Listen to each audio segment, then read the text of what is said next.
Hi children, today's chemistry topic is chlorine. Chlorine is a member of halogen family. The notation it is Cl.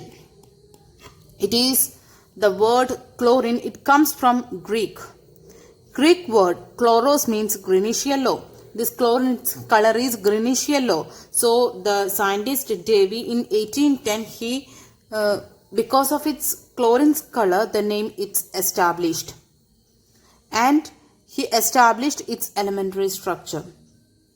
And also another thing, the chlorine is discovered by Scheele by the action of HCl on MnO2 in the year 1774, and he prepared chlorine on that year. Yes, today we can discuss about this chlorine in detail.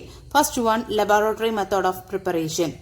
There is mainly two methods we used for laboratory preparation.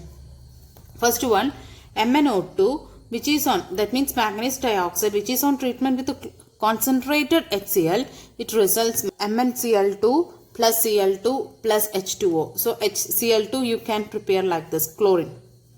And in place of this HCl, instead of this HCl, you can use common salt, NaCl and H2SO4 mixture. So when we are using, so MnO2 it's the same, but instead of this HCl we are using NaCl plus H2SO4. When we are mixing, you will get again chlorine along with the other products, MnCl2 plus NaHSO4 plus H2O.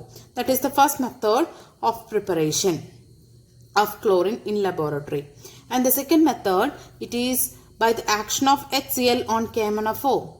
HCl on KMnO4, due to this reaction KCl plus MnCl2 plus H2O plus 5Cl2 it is produced. So Cl2 you can prepare by this way. Next one, manufacturing of chlorine. First one, Deacon's process. Deacon's process means HCl. HCl on oxidation with the help of atmospheric oxygen in the presence of CuCl2 catalyst, and also at 723 Kelvin you can prepare chlorine. That process we are calling the name is Deacon's process, the oxidation of HCl. Next one, electrolytic process. This method you studied in the 10th standard, the electrolysis of brine solution. Brine solution means the aqueous solution of NaCl, right? So this aqueous solution of NaCl, when we are conducting the electrolysis, you will get the chlorine at the anode. Then this chlorine can be obtained as a byproduct of many of the chemical reactions in industry. Next one, properties. As I said earlier, first one, the greenish yellow gas with pungent and suffocating odor, and it is heavier than air. And next one, it is easily be liquefied into greenish yellow liquid and which boils at 239 Kelvin. It is soluble in water. And next one, chlorine reacts with metals and non-metals to form the corresponding chloride. So when metal is Al, that means aluminium, reacts with the chlorine to form AlCl3, then that it is said to be aluminium chloride. Then sodium plus chlorine. Sodium is a metal, it reacts with the chlorine, you form NaCl, and Fe plus 3Cl2 gives FeCl3, P4 plus Cl2 gives PCl3, and S8 plus P4, phosphorus, sulfur and all that you know, it is non-metals, reacts with the chlorine to form PCl3 and S2Cl2. Okay, the corresponding chlorides it is able to be formed. Next one, it has a great affinity towards hydrogen. You know, chlorine and hydrogen treats with together to form HCl. So it is having, the chlorine is having greatest affinity towards hydrogen. Okay, then when it reacts with the compounds containing the hydrogen. Here example you know that this is a compound containing hydrogen, H2S. When it reacts with Cl2, surely it forms HCl by eliminating sulfur. Next one, C10H16. That's a hydrocarbon. When it reacts with chlorine, this compound contains hydrogen. Okay, when it reacts, surely the HCl it is formed. One product, surely the HCl. Remaining product according to that compound which we taken, on the base of that you will get like this. Okay, next one, with excess of NH3 and with excess of ammonia and chlorine reaction we are discussing now. So when we are taking excess of ammonia first, you will get ammonium chloride.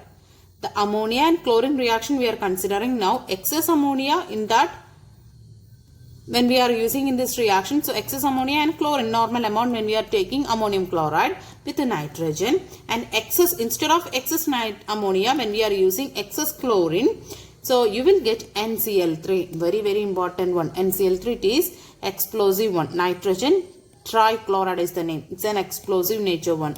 Reaction, it is important one. Okay, that is one of the chemical property of that chlorine. And next one, with the cold and dilute alkali. Alkali, we are conducting the reaction of chlorine with alkali, but two types of alkali we are using. Cold and dilute one first, and hot and concentrated alkali. So when we are using cold and dilute alkali with the chlorine, it produces the mixture of chlorine and hypochlorite, NaCl and NaOCl, sodium chloride and sodium hypochlorite, HypoOCl, hypochlorite. Okay, but with hot and concentrated alkali, it forms chloride, it is, and at the same time chloride, sodium chlorate. This is hypochlorite and here chlorate. Okay, so the product you have to keep in mind. This is sodium hypochlorite, chlorite. Okay, this is sodium chlorate only. Okay, that is the difference. Next one, with the Slackert lime. Slackert lime, you know that it is calcium hydroxide. This calcium hydroxide, when it reacts with chlorine, it gives bleaching powder. Bleaching powder equation you studied in the 10th standard, CaOCl2. That it is said to be the bleaching powder. Along with the bleaching powder, calcium chloride and H2O, it is forming. The composition of bleaching powder, actually it is CaOCl2, CaCl2. The remaining products you just keep in mind. Then 2H2O, along with that CaOH twice. This is the composition of bleaching powder. Next chemical property of chlorine, it is the reaction of chlorine with hydrocarbons. Two types of hydrocarbons here we are taking. Saturated hydrocarbon and also unsaturated. Saturated means you know that single bonded organic compound. Single bonded hydrocarbons, carbon and hydrogen, only that. Okay, CH4, you know that it is a single bonded one. So when it reacts with chlorine in the presence of UV, it results methyl chloride along with HCl. So it is a substitution product. That means one of the H, it is replaced. Along with that, Cl, it is getting substituted. But when this chlorine, when it reacts with unsaturated hydrocarbon, unsaturated means CH2 double bond CH2, it is CH2 double bond CH2, it is said to be C2H4. So it is a double bonded compound. In this compound, when we are adding Cl2, what happens? One of the Cl, it is getting substituted here, one of the Cl, it is getting substituted here, and one of the bond, it is removed. So what it will be the resulting CH2Cl, CH2Cl, CH2Cl, CH2Cl, CH2Cl. The same thing here it is written. Okay, C2H4Cl2. The same thing it is written here. Okay, so anyway you can write this equation. This equation you studied in the organic chemistry chapters.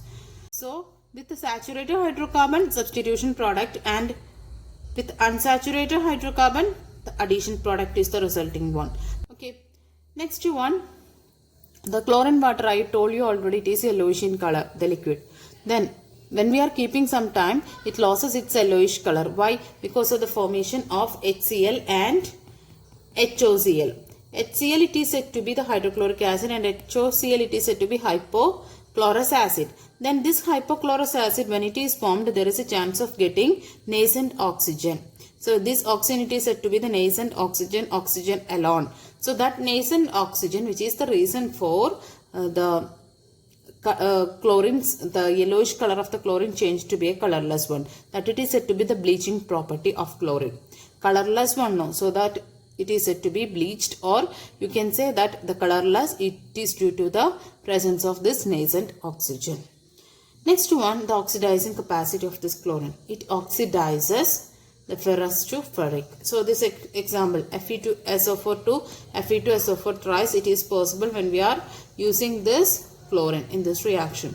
So when this chlorine, when we are using this chlorine, it is acting as an oxidizing agent. So it oxidizes ferrous to ferric. Why it is said to be ferric? Ferrous. So FSO4 2 minus, so here it is plus 2. Okay, then here SO4 2 minus, so it is minus 6. Minus 6 means it is plus 3. So ferrous to ferric conversion it happens here. The next one, sulfite to sulfate. It is possible. When chlorine it is added to, this is sulfite, ITE. So it is changed to SO4. It is possible with the presence of this chlorine. Next one, sulfur dioxide to sulfur trioxide. Here first formed sulfur trioxide, but with the presence of water, SO3 and H2O combines to form H2SO4. Here also you can see the chlorine's oxidizing capacity. Next one, iodine. This is iodine. It is changed to iodic acid. So that time also chlorine it is acting as an oxidizing agent. So it is having the role as the oxidizing agent. Next one, it is not only the oxidizing agent, it is used as a powerful bleaching agent. Bleaching action it is due to the oxidation. Chlorine in the presence of water it results HCl plus oxygen.